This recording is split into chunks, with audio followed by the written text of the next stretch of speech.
என் அன்பு சகோதர சகோதரிகளே, ஆண்டவரும் உலக இரட்சகருமான இயேசு கிறிஸ்துவின் நாமத்தில் என் அன்பின் வாழ்த்துக்கள். மறுபடியுமாக இந்த இன்றைய முத்து மூலமாக உங்களை சந்திப்பதிலே மகிழ்ச்சி அடைகிறேன். விடுதலையை குறித்து நாம் ஒவ்வொரு நாளும் தியானிக்கிறோம். பிரியமான கர்த்தருடைய பிள்ளைகளே, இன்றைக்கும் ஆண்டவர் நம்மை விடுவிக்க விரும்புகிறார். வேதத்தில் தானியேல் தீர்க்கதரிசன புஸ்தகம் 3ஆம் அதிகாரத்தின் 17வது வசனத்தை நான் வாசிக்கிறேன். நாங்கள் ஆராதிக்கிற எங்கள் தேவன் எங்களை தப்புவிக்க வல்லவராய் இருக்கிறார்.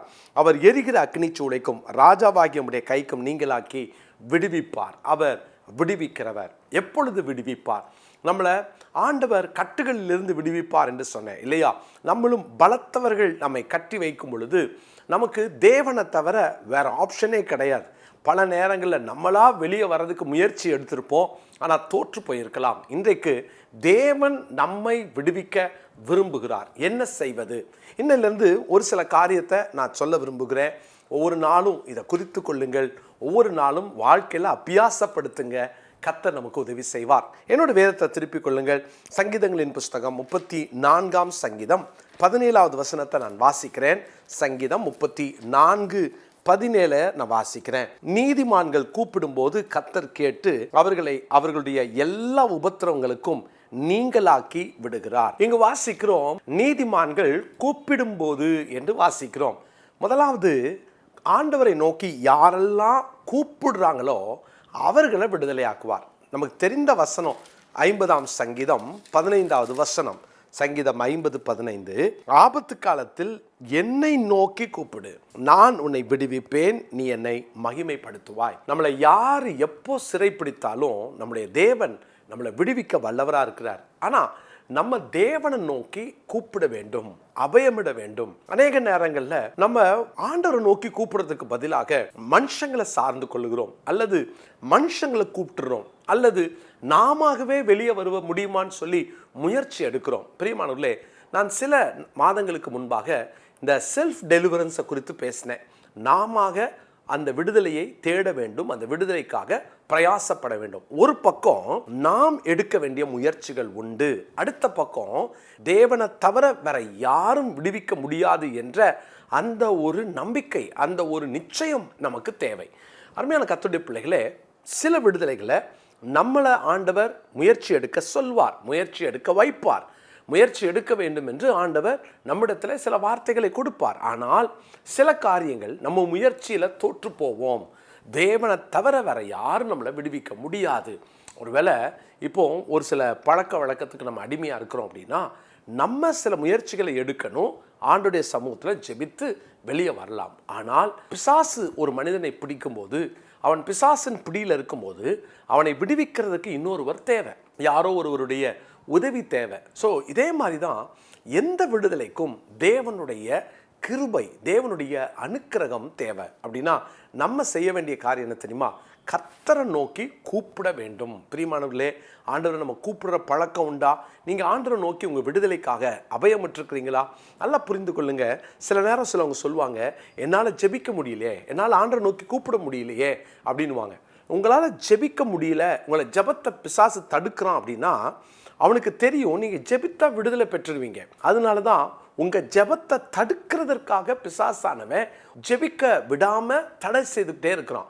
எத்தனை காலம் அவனுடைய தந்திர பிடியில் சிக்கிக்கிட்டு இருக்க போறீங்க? இன்னைக்கு சத்தமிட்டு கூப்பிடுங்கள், அடக்கி கொள்ளாதீங்க, ஆண்டவர் நோக்கி அபயமிடுங்க. சொல்லுங்க, எனக்கு விடுதலை வேணும் ஆண்டவரே. 24 மணி நேரம் உங்களுடைய ஜெபம் அதுவாக இருக்கட்டும்.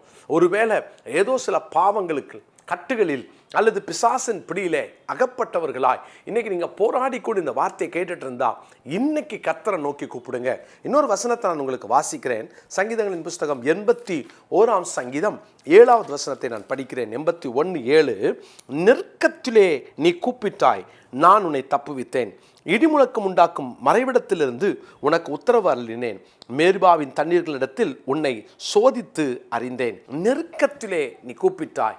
இன்னைக்கும் ஒருவேளை சில பாவங்கள் உங்களை நெருக்கி கொண்டிருக்கலாம், சில சாபங்கள் உங்களை நெருக்கி கொண்டிருக்கலாம், சில பிசாசின் போராட்டங்கள் உங்களை நெருக்கி கொண்டிருக்கலாம். கூப்பிடுங்கள், கர்த்தருடைய பிள்ளைகளை கூப்பிடுங்கள். அவருக்கு தெரியும் நாம் உதவியற்றவர்கள் என்று. அது நல்லா தெரியும், நமக்கு யாரும் உதவிக்கு வரமாட்டாங்க, தேவனை தவிர வேற யாரும் நமக்கு உதவி இல்லைன்னு நமக்கும் தெரியணும். அதனால தான் வேதம் சொல்லுகிறது 72ஆம் சங்கீதத்தில் 12வது வசனத்தில் வாசிக்கிறோம். 72:12 கூப்பிடுகிற எளியவனையும் உதவியற்ற சிறுமையானவனையும் அவர் விடுவிப்பார். உதவியற்ற, இந்த வார்த்தையை குறித்து கொள்ளுங்க. உதவியற்ற பிரியமான தேவனுடைய பிள்ளைகளே, உங்களுக்கு யாரும் உதவி செய்ய இல்லைல்ல, யாரும் உங்களை தப்புவிக்க முடியாது, விடுவிக்க முடியாது இல்லையா? அப்படின்னா கர்த்தர் தான் இன்னைக்கு உதவி செய்வார், கர்த்தர் தான் விடுதலை தருவார். அப்படின்னா கர்த்தரை நோக்கியே கூப்பிட்டுலாமே. இன்னைக்கு கூப்பிடுங்க, சத்தமிட்டு கூப்பிடுங்க, இன்னும் அதிகமாக கூப்பிடுங்க. பாருங்க, மார்க் 10ஆம் அதிகாரத்தில் வாசிக்கிறோம்ல, பர்த்திமேயு குருடன் தேவனை அவன் நோக்கி கூப்பிட ஆரம்பிக்கும் போது முன்னடப்பவர்கள் தடுத்தார்களாம். அவன் என்ன தெரியுமா செய்தானா? முன்னிலும் அதிகமாய் சத்தம் எடுக்கிறான், முன்னிலும் அதிகமாய் கூப்பிடுகிறான். இன்னைக்கு கூப்பிடுங்க, முன்னிலும் அதிகமாக கூப்பிடுங்க, விடாமுயற்சியோடு கூட கூப்பிடுங்க, இன்னும் சத்தமிட்டு கூப்பிடுங்க, விடாதீங்க. தேவன் நமக்கு இரக்கம் பாராட்டுவார். அவர் லூக்கா 18ஆம் அதிகாரத்தில் அழகான உவமை சொன்னார். சோர்ந்து போகாமல் ஜெபிக்கிறதுக்கு ஒரு அற்புதமான ஒரு உவமையை சொல்லியிருக்கிறார். பாருங்க, தேவனுக்கு பயப்படாம மனுஷனை மதிக்காத ஒரு அநியாயமான ஒரு நீதிபதி, அவன் அங்கே உதவியை செய்வதற்கு அந்த பெண் இனி என்கிட்ட வந்து அலட்டக்கூடாதுன்றதுக்காக அவள் கூப்பிடுதலுக்கு செவி கொடுத்தானே. தேவன் நீதி உள்ளவராச்சே, விடுவாரா? அவர் விடுவாரா? இன்னைக்கு ஆண்டவரை நோக்கி கூப்பிட போகிறோம். பிரியமான தேவனுடைய பிள்ளைகளே, அவரை நோக்கி கூப்பிடும் பொழுது நம்மை தப்புவிப்பார், நம்மை விடுவிப்பார். கூப்பிடுங்க, காலையில் கூப்பிடுங்க, மதியானம் கூப்பிடுங்க, நைட்டு கூப்பிடுங்க. எப்போதும் நம்முடைய இருதயம் அவரை நோக்கி கூப்பிட்டுக்கிட்டே இருக்கட்டும். உதவி செய்யுங்க, நான் வெளியே வரணும், விடுவிக்கப்படணும், இது எனக்கு வேண்டாம், இந்த பாவம் வேண்டாம், இந்த அடிமைத்தனம் வேண்டாம், இந்த சிறையிருப்பு வேண்டாம் சொல்லிக்கிட்டே இருங்க. அவர் இறங்குவார், விடுவிப்பார். ஜெபிக்கலாமா? பரிசுத்தமுள்ள எங்கள் நல்ல தகப்பனே, யாரெல்லாம் இப்போ என் கூட சேர்ந்து உம்மை நோக்கி ஆண்டவரே எனக்கு இந்த விஷயத்துலேருந்து விடுதலை வேணும்னு சொல்லி யாரெல்லாம் ஜெபிக்கிறாங்களோ, யாரெல்லாம் உம்மை நோக்கி கூப்பிடுறாங்களோ, எல்லாருக்கும் அந்த விடுதலையை தந்துருங்கப்பா. உங்கள் பிள்ளைங்க விடுவிக்கப்படட்டும். ஆண்டவர், இந்த செய்தியை கேட்கிற ஒவ்வொருவரையும் நீங்கள் விடுதலையாக்கி உங்கள் பிள்ளைகளை தலை நிமிர்ந்து நடக்க செய்யுங்க. உங்கள் பிள்ளைகளுடைய வாழ்க்கையில் இருக்கிற அடிமைத்தனத்தின் நுகங்கள் இயேசுவின் நாமத்தில் முறிக்கப்படுவதாக, உடைய பிள்ளைகள் விடுவிக்கப்படுவார்களாக. நீர் அப்படி செய்வதற்காக உமக்கு ஸ்தோத்திரம். நீர் விடுதலை கொடுக்கிறதற்காக உமக்கு ஸ்தோத்திரம். உடைய நாமம் மகிமைப்படுவதற்காக உமக்கு ஸ்தோத்திரம். உடைய கரங்களில் உங்கள் பிள்ளைகளை ஒப்பு கொடுத்து நான் ஜெபிக்கிறேன். தொடர்ந்து மகிமைப்படும், தொடர்ந்து நீர் இடைப்படும், தொடர்ந்து உடைய பிள்ளைகள் வாழ்க்கையில் விடுதலையோடு கூட நீங்கள் நடத்துங்க. மகிமைப்படும். இயேசுவின் நாமத்தில் ஜெபிக்கிறோம் நல்ல பிதாவே, ஆமென்.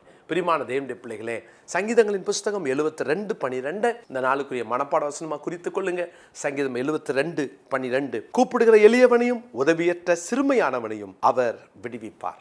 ஆமென். கர்த்தர் உங்களை ஆசீர்வதிப்பார். மீண்டும் நாளை சந்திப்போம். God bless you.